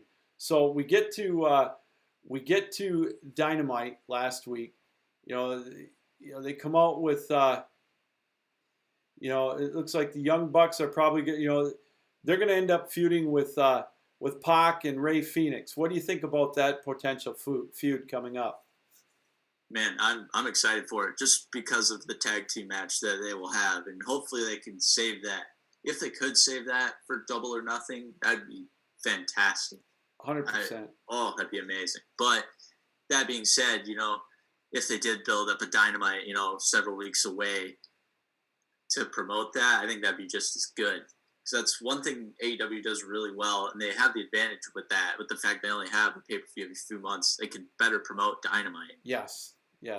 So that'd be a huge, huge match to put on a Dynamite several weeks away and promote. Yeah, I agree. They could do something where they're not going to give away the end of the feud or the finish. There could be a screw job ending. They could get in there and do something to promote Double or Nothing. I think you're absolutely right. And take a page, as we've talked about here, about the old territorial wrestling where they build up the feuds the right way over months. I'm not talking about one pay-per-view that goes 3 or 4 weeks. And so I agree 100% on that. They had some vignettes, like with Chuck Taylor and Orange Cassidy at an arcade trying to goad Miro into another match. Cody Rhodes against Seth Gargis. I don't know. Talk to me about that. His pyro was better than the match.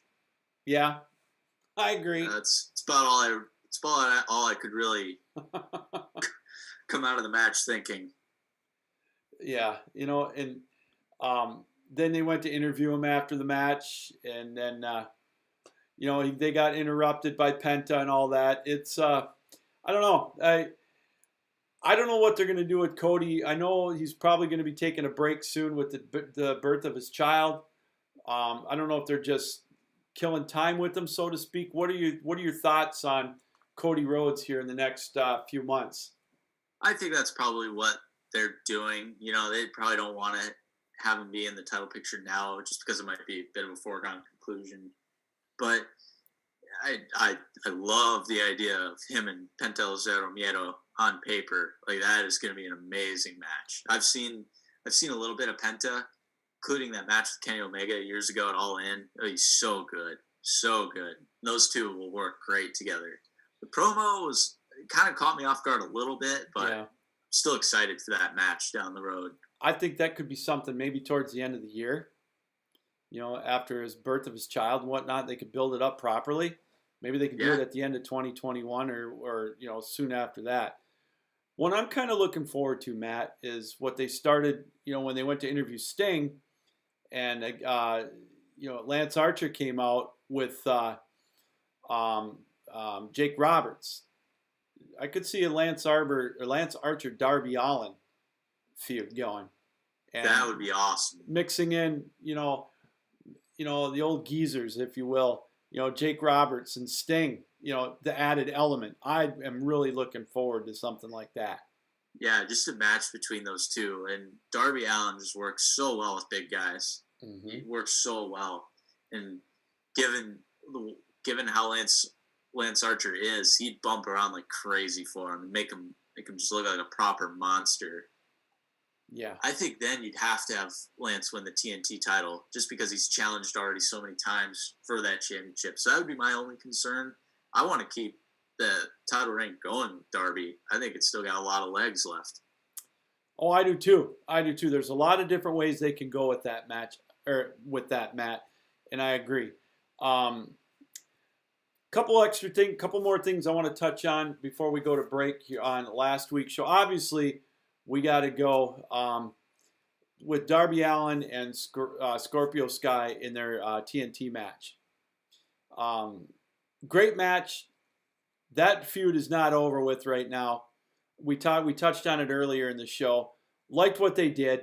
I think, again, I think Scorpio Sky is going to turn, and I think it could make for a decent feud throughout the summer. Yeah, I like that, and it really builds more kind of interest in what's going to happen with that title scene, because we just talked about that with Lance Archer. Maybe he's going to go after Darby Allin soon. Maybe he'll go into a feud with Sting for now, while Scorpio Sky feuds with Darby. But I think this was much needed for Scorpio. Guy is so talented, and I think maybe giving him that needed edge will help him a long way. So we know the guy can go. And the match on Wednesday with Darby, great match, great technical match, and well done too, because there's still more of a story to tell with that. So I think you'll see even more out of them later. I was thinking about this, Matt, and I wanted to ask you this before we get into the last part of Dynamite, which probably was the most shocking part. But I was thinking about this before we came on the show tonight. I watched these little vignettes that you can get them on Facebook, these little videos or whatever that they show of Ric Flair talking about his old feuds. Like with Nikita Koloff and Sting and whatnot. They used to do the hour-long matches. Do you think we're ever going to see something like that again, where they do 60-minute matches to a draw, or the Iron Man match? They weren't even Iron Man matches, but do you think there's ever a time where, do you think the wrestling fan today has the attention span for a 60-minute match? I think you'll see it happen in AEW, 100%. Because you got a lot of those guys that wrestled in New Japan and would go for like 30, 45-minute matches, including Omega. I think one of his matches with Okada went at least 45 minutes. I know one of their matches, I think, went to a draw. Okay. I think a 60-minute draw. But yeah, you've got guys that can go that long. It is a good point. Can they keep the crowd invested for that long? But I think you'll definitely see it happen in AEW, because you got so many guys that can do that. Okay. Because I don't know if we'll ever see it. I just don't know if that's the way that and it's not a slam on anybody, because I've watched enough of them back in the day, and some of them were boring. I mean, you can only keep a guy in a headlock for 5 to 10 minutes for so long. Yeah. I mean, and that's kind of what it was like back then. I can remember, again, going back to my wrestling roots back in the 70s, you didn't have the high flying that you had now. I mean, high flying back then was doing a drop kick, or you didn't do the 450 splashes, or the big move was the pile driver. So I mean, it was a different genre back then. They could get away with it. I just don't see it now, because I just think after a half hour at the most, I think the fans would start to get bored with it. And plus, I don't know. I'm not saying it's a bad thing. I think it's a good thing that these matches go 20 to 30 minutes at the most, because you get a lot of they throw everything but the kitchen sink out, man. I don't mean to be so long-winded. I don't see it happening. Yeah, and to me, you'd have to do it with a full crowd in attendance. Yeah. You'd have to wait for that, because that's the biggest part, especially for someone watching at home. That's going to be the toughest person to keep interested. Oh boy. I think AEW would have the benefit of having that more hardcore fan base in attendance, so I think that would help them out in a way.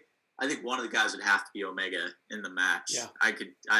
That's a guy I could easily see having a 60-minute match. I think there were rumors. I feel like there's always been rumors, especially the last few months, of them having a 60-minute draw of some sort with Omega. But at least amongst fans, not necessarily from dirt sheets or anything like that. But I think you definitely need like a crowd in, and you need the right competitors too, that the crowd's really, really invested in, to where they'll keep their attention towards them. Well, if that's the case, you're right. Kenny Omega would be the guy to do it. I honestly, I don't see anybody in WWE able to do it right now to pull it off. I just don't see it. Finally, before we go to break, I want to talk about what happened at the end last week, because it was amazing. Because I had turned on NXT to watch Adam Cole and to wrestle for the belt, and I just happened to turn the channel it was a little before 5 to 10, and I couldn't believe it. The way they were, what they did. And it was a swerve. It was a great swerve. Mm-hmm. I love it. They're keeping you thinking. I didn't see something like this happening quite like this just yet. But boy, it was a great swerve. And again, we talk about Chris Jericho taking the thump and the bump, the crimson, the whole bit. What they did to Hager, and just the whole way they went about it was brutal. And I'll tell you, this is going to be an awesome faction for a while. Yeah, they have a lot. They have so many groups now. That's one thing I enjoy about AEW, and all of them feel like they're doing something too. Mm-hmm. Yeah, like you said, that turn, that swerve was awesome. I loved it, and it propels FTR and Spears to a level that I think they're more than worthy of being on. So I think that is fantastic. It's interesting. It'll be interesting to see what they do with the Inner Circle, kind of as de facto baby faces. We'll see how that works. I'm very interested to see how that works. I really am. That's going to be something to see. And again, with the versatility of Chris Jericho, and to see Hager as a face, him going up against Wardlow, I think is going to be. We talked about it before. Who's going to get the title push between those? That's down the road, obviously. Yeah. But it's going to be interesting to see. We're going to step aside real quick. We're going to take a break. We'll switch gears. We'll go over to the WWE. And we'll kind of go through that. Don't forget, we've got our This Week in History. I've got one that we don't have a whole lot, but I've got one that I want to bring to Matt's attention. It's kind of ironic, which kind of deals with what we talked about earlier in the show. And, of course, our wrestling birthdays. You're watching the Captain Lou Extravaganza, Wrestling Extravaganza, live here on the 12 Ounce Sports platform and networks, which include YouTube, Facebook Live and Twitter. And also, we're live on Zingo TV, channel 761. And again, a reminder that you can catch a repeat of this show, as always, on our webpage, which is CaptainLou.com.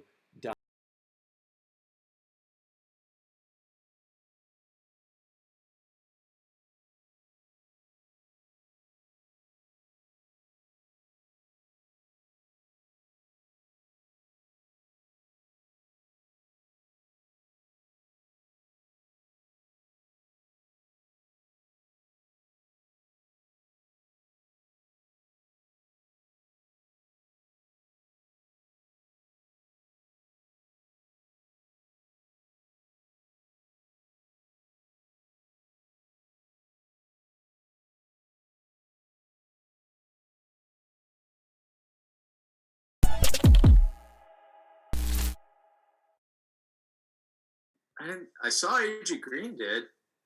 Well, we're back live here. That's a good sign. Yeah, well, we're talking football at the break here, everybody. Welcome back to the Captain Lou Wrestling Extravaganza live here on the 12-ounce sports platform and networks. We talk football and wrestling just like we used to do all the time, Matt. Yeah, AJ Green signing with the Cardinals. Our kicker signing with the Cardinals. What the hell's going on? JJ Watt signing with the Cardinals. When we come back from vacation, we'll have a show just with all the signings. We could spend 3 hours on all that. But tonight is all about pro wrestling.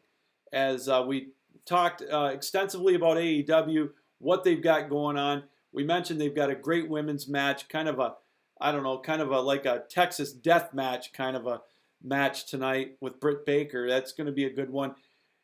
Interested to see what's going to happen with the War Council, or whatever they call themselves now, the New Horsemen with I want to call him J.J. Dillon, with Tully Blanchard.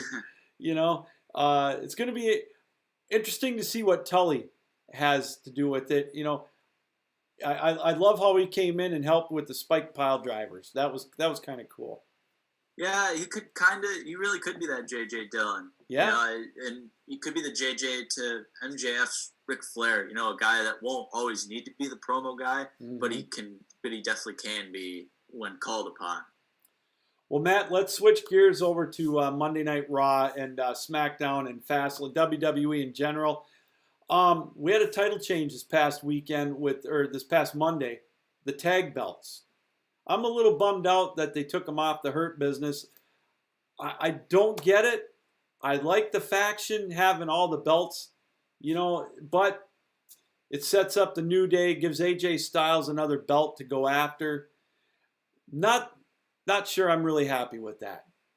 Yeah, it did kind of bum me out too. I like the idea of the faction having all the belts. Yes. And I really wanted to see more with that, but it's kind of bittersweet because, like you said, now we can get this match at WrestleMania, which I think is a good way to go. It's a really star-studded match, and you have the added intrigue of Almas finally wrestling. That's going to be something, yeah. See what he's made of, eh? To see like Kofi bump around for him like that, it could be really cool. Well, they've got 3 of the best workers to help Almost out. You know what I mean? Oh yeah. Absolutely. AJ and Kingston and Xavier Woods. I mean, what can you say about that? Yeah. So that much I don't mind, but I'm with you. I was hoping they could keep the straps on them a little bit longer, but it is what it is. I mean, it's inevitable, I guess. They set up Drew McIntyre versus Bobby Lashley. I thought maybe it could turn into a 3-way dance at WrestleMania. Obviously, there's still an opportunity with what may happen at Fastlane with Sheamus, but that was inevitable with Drew McIntyre and Bobby Lashley kind of heading towards WrestleMania. Yeah, I'm really looking forward to that match. Given now the added history and everything that's gone down for both of them, from their last match to now, I think this match will have even better build to it, even more drama to it now. So I'm really looking forward to that match. 2 star-studded guys that have just been presented so well in the last year or so. You know, So yeah, I agree. And I like the character of Lashley right now. I am hoping, amongst hopes, that they don't take the strap off him at WrestleMania. I want to see what he can do for a few months, maybe building up to something with, who knows, Brock Lesnar maybe. But I hope they don't take the strap off him. yeah, it's really tough to say It whether is. they do or not. And that's the beauty of it, really, in a way. You can definitely see Drew getting it back. Yeah, I love what Lashley's doing now. He's in the position now that he should have been in about 3 years ago. Yes, I agree, and it's well deserved. He's put the time in. You know, he's kind of like McIntyre, left the company, came back, whatever. But yeah, I mean, he's very believable as a champion. Yeah.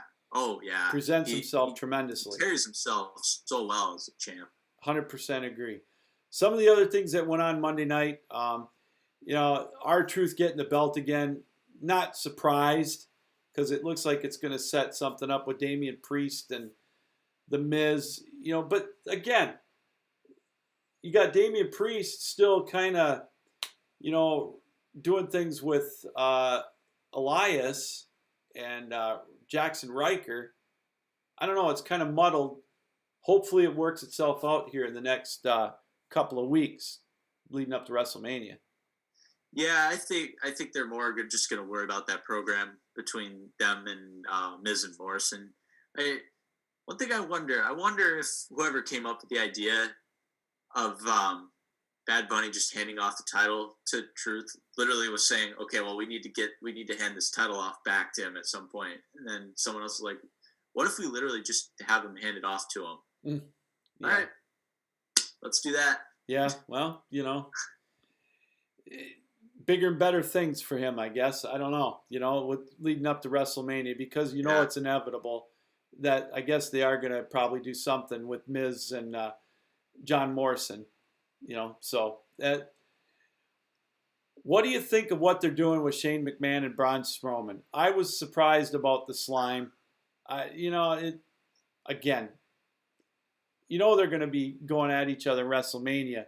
Is that going to give Shane McMahon a little more strength to be able to body slam Braun Strowman so I can win that steak dinner from you? This whole feud has been so weird. It is. And to quote another guy that I listened to, this is or to paraphrase rather, this is just so below both men's standards for a big WrestleMania program. It's just so bizarre. It just felt like it feels like they're just doing this just to get them both on the card, like nothing more. It's like they forgot about those two, and we're like, oh shoot, we got to get them both on the WrestleMania card. And it's funny is, I would much rather see Triple H wrestle one more time at WrestleMania right now. I mean, he could get in there tomorrow or at Fastlane and jumpstart a promo with somebody and be in 3 weeks. And I don't know. It's coming along. These two guys are it's like they're forced into it. It's a forced promo, and I don't know. I feel bad for Braun Strowman, but I don't know what else they can do with him right now. Yeah, I really don't. At the very least, hopefully they'll have him just destroy Shane at Mania and get a good win for him. Yeah. Hopefully that's the purpose of all of this. I hope so too. In general, I'm just kind of tired of heel Shane. I miss babyface Shane when the crowd wasn't getting tired of him. Yeah. Well, is it any more obvious that the Fiend's going to come out at Fastlane? Oh, it's going to happen. I've been calling this for weeks. You have? It's got to happen. Especially with only a couple weeks left till Mania. Something's got to give. I am interested to see what they do with those two at Fastlane, Randy and Alexa. Yeah. That could be interesting. Exactly. Do you see Asuka turning heel? No, I don't. I still feel like they're going to go with that program between her and Charlotte. Okay. What about Baszler? Are they gonna that whole thing's starting to get a little wonky too? I don't know. I don't know what they're gonna do with them. It really depends on what happens at Fastlane. Yeah. So I sadly I could see Sasha and Belair winning the titles, and then maybe they'll be in some type of match for the titles. I don't know. I think it would be better to just have them hold on to it, and then because they've got a couple challengers lined up for them. Mm-hmm. Yeah, that could go for it. So, as we go over to SmackDown, you've got obviously the big match this weekend at Fastlane is going to be Daniel Bryan and Roman Reigns. We all know what's going to happen. There's no title change. Matt, I will give you 500. Well, I shouldn't say that because it'll happen, but there's no way in hell that's going to happen. There's no way a title's going to change. They've unless Edge turns heel somehow. No. But is there any way that Jey Uso's going to win that match Friday to be the enforcer? No, I don't think so. I could see some shenanigans maybe, but I especially this is Edge's first match on SmackDown in over a decade. Yeah. There's no way. I really just can't see that. But I think he'll make Edge or I think he'll make Jey look like $1 million though in defeat. Boy, I tell you what a hell of a promo Big E cut, huh? Oh yeah. I've been loving Big E's work and Apollo's for that matter. Yes. It's been long overdue for him to really get something to sink his teeth into. Oh, I agree. And I thought that Big E looked very strong. And here's my thing, Matt. I think even if he lost to Apollo Crews, I don't think it's going to take any luster off of him. No, it would depend on what they did after with him. Yeah. I would maybe wait till Mania. Well, that's what I mean. No, I agree. Now, I don't see him losing the strap Sunday, but at WrestleMania, I think he could lose it to Apollo Crews, and I don't think it'd make him look bad. I don't think he would lose any of his mojo, if you will. No, I agree. I think it'd be a great time then afterwards to really start moving him more up the card. Yes, I agree. Just like what they did with Bobby Lashley.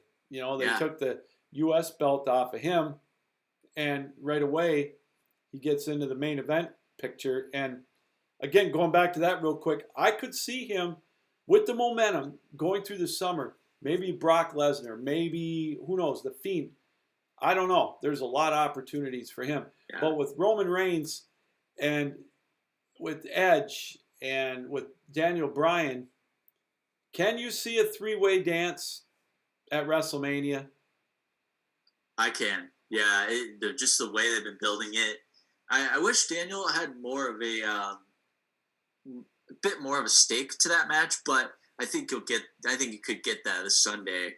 I think you could see some shenanigans happen that give Daniel Bryan a reason to be like, hey, I should still have a part in this WrestleMania match. I think there is gonna be something, because I saw a little bit of friction between Edge and Daniel Bryan, and I could see some incidental or whatever contact, if you will, or inadvertent, like an inadvertent bump or something, where Daniel Bryan could get cold cocked by accident, and that could lead to that being a triple threat match at WrestleMania. Yeah, and I've been enjoying the dynamic between those two, so I wouldn't be upset to see that going, or see it keep going. I think they will, because and another thing again, and Edge is probably gonna be a little rusty, and it'd be a good way, maybe realistic, to protect him physically a little bit. I don't know, just to work with two very good workers in Roman Reigns and Daniel Bryan to kind of help him out. That's just my opinion on that, because again, we're so close to WrestleMania. And then again, we have the match, or we have the program with Cesaro and Seth Rollins, and now we got Murphy back in the mix a little bit. Kind of weird what they're doing with Murphy, but now he's a heel again. It's kind of, they just dropped that. Aaliyah Mysterio dropped that storyline, so I don't know. It's I guess it's kind of fueling it a little bit, but I think we're, again, you and I talked about it a couple of weeks ago, Matt. This is a great program between two really, really good wrestlers. I think I'm still really excited for that WrestleMania match. I feel like with Murphy, they might have just been thinking of a way to maybe stack the odds against Cesaro. Yeah. Maybe to go that sort of route, but who needs continuity, right? Yeah. We don't seem to have it too often right now in the WWE, and that's a shame. No. It's Big E wrestled Sami Zayn, and it got me to thinking about that after I read an article today about supposedly Kevin Owens was behind, or one of the reasons why Sami Zayn got buried with backstage politics. Did you hear about that? No. What was this that you read? I read that Sami Zayn got buried by Kevin Owens. He was talking to I don't know if this is a shoot or not, but Paul Heyman was talking with Sami Zayn, telling him he was behind it. And Kevin Owens said he was a prick. And he went to everybody backstage and, all the people, and, kind of did that. He said, I've been with him since we were kids, working with him forever. And he was a prick then, and he is now. And they said Kevin Owens is one of the reasons why Sami Zayn got buried, because apparently when Paul Heyman was in charge of Raw or SmackDown, he went to Kevin Owens and wanted to get them to be tag partners against the Street Profits. And he wouldn't do it. He wanted nothing to do with Zayn. And it all began. Yeah, I mean, they had curious to see how true that is. Yeah, and they had such a good program together at one time, in NXT and back when they came on Raw and or the main roster. So what surprises do you see out of Fastlane coming up this Sunday?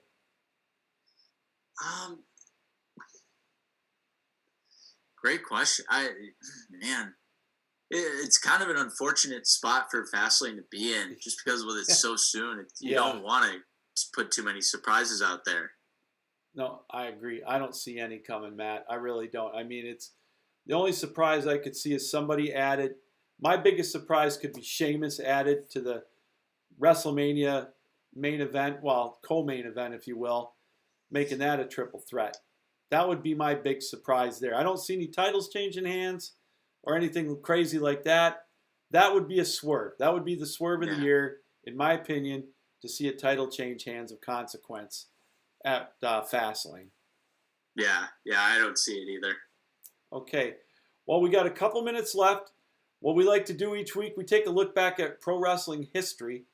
And it was on this date, excuse me, in 2002, 19 years ago, WrestleMania 18. Here's something that was interesting. Diamond Dallas Page was the European champ. This was Diamond Dallas Page's only WrestleMania appearance before he retired.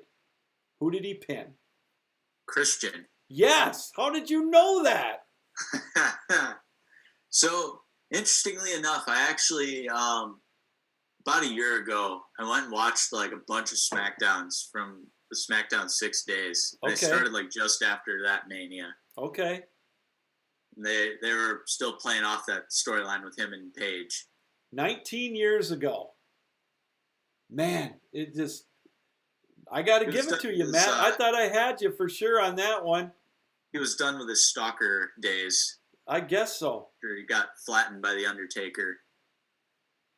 Yeah, Triple H won the undisputed WWF Championship over Chris Jericho with the pedigree, with a little help from Stephanie McMahon. Or, I'm sorry, Chris Jericho had Stephanie McMahon with him. So, and they set a Skydome record for attendance. With hindsight being what it is, I'm always just so surprised how short of a reign Triple H had with that undisputed title. And especially because they probably didn't need to have a... Yeah. There was, this was also the final WrestleMania appearance for a wrestler before he passed away. Who do you think this was? It's Kurt Hennig? Boy, you're on your game tonight, Matt. Mr. Perfect. That was guesswork on my part. No, I couldn't you're remember. on your game. Wow. I remember him going to that WrestleMania, and then I remember him passing after that. It's crazy. Yeah. Did you know that your grandfather met his dad? Larry the Axe? Larry the Axe. Yes, he did. You'll have to ask him about that sometime. Yeah, I will. And Larry the Axe Hennig. Yeah, so, well, we got about a minute and a half left or so. Birthdays, something we do. All right, today, happy birthday to Samoa Joe. How old do you think he is? Late 30s. 42. Yeah. A late birthday or heavenly birthday to Test. He would have been 47 today. Rick Man, the Model Mark. Oh, go ahead. There's a guy that I think really could have accomplished more. Wow, I agree 100%. The demons got him amongst everything else. Yeah. Had a heck of a look to him. Oh, he did. He was the prototype, man. Yeah. I really thought I thought he had a real future. Yeah. I thought they're going to have a great feud between him and Triple H. I mean, yeah. It just didn't materialize for one reason or another. So, speaking of birthdays, and someone who you said earlier could be the new Ric Flair, Maxwell Jacob Friedman. His birthday was Monday. How old do you think he is? Okay, I might actually be able to guess this one. Okay. 25? Boy, I tell you, you are on a heater. You are on a heater. All right. Birthday Sunday. This was the man that coined the phrase. My name's Santino, and I'm from Europe. I like my pancakes with maple syrup. How old do you think Santino Marella is? Ooh, late 40s. 48. Yeah. All right. And we mentioned this guy earlier in the show. EC3's birthday is tomorrow. Late 30s? Boy, you're on it. 38. And of course, he's controlling the narrative on with his age. After all, age is just a state of mind. That's right. The Iron Sheik. His birthday was Best Monday. wrestling Twitter account by far out there. By far. Oh man. At least he's got it. 70s? Yeah, he's 2 years younger than your grandfather. Oh wow. 79. He's actually 1 year younger. I beg your pardon. He was born in 1942. Wow. We mentioned Sting is 62. He'll be 62 this weekend. AJ Lee is going to be 34. I thought she was older than that myself, but the late Rick Martel would have been 65 today. And I think that's really the only other ones here that I think you might know. Hideo Itami's, 40. And I think that's it. So Rick Steiner is, Rick Steiner's birthday was last week. How old do you think he is? Dog-faced gremlin. The dog-faced gremlin, that's right. The University of Michigan product. Oh, man. Mid-50s? Turned 60. Oh. You were good tonight, Matt. That one with Christian. You got me. I never thought in a million years you'd get that one with Diamond Dallas Page, man. I got to tell you, that was awesome. That was awesome. Thank you. So, all right. So, no surprises coming up at Fastlane. Next time we're on, we'll have the big WrestleMania preview because it'll be right around the corner when we come back in a couple of weeks. Basketball question. You filled your brackets out. Who's your champion? Man, it's hard not to go with Gonzaga. Okay. They've just, at least on paper, they've looked really good. And yeah, I think Houston's kind of a dark horse pick. Yeah, that could be one of their better teams they've had in recent years. Well, it's going to be fun to watch. It's going to be different to watch. They're all in Indiana right now. And I think Illinois could make a run. I've got them in one of my brackets going all the way. Of course, I picked Michigan in one. I do every year. Yeah. Oh, yeah. I think I filled out 3, and I think the other one I have Arkansas. Yeah, I've got Gonzaga and Houston. I know Okay. I've got Michigan in my Final Four. Oh, there Probably you go. both from one of them. I just don't. There's something about that team that concerns me a little bit. I don't know. Yeah, they've been streaky. They could lose in the second round to LSU or Old Dominion. So yeah, or I'm sorry, St. Bonaventure, whoever the Bob Laniers. Well, that's going to do it tonight. We'll be back in a couple of weeks with another edition of the Captain Lou Wrestling Extravaganza. And I want to thank you, Matt. Another great show as usual. Thanks for coming on. We'll see you again in a couple of weeks. And again, this reminder, everybody, keep your heads up, keep your feet moving, keep your sticks down, and keep your minds open. Thanks for joining us, everybody. We'll see you in a couple of weeks here on the 12-ounce platform and networks, Zingo TV, Channel 761, and, of course, the Captain Lou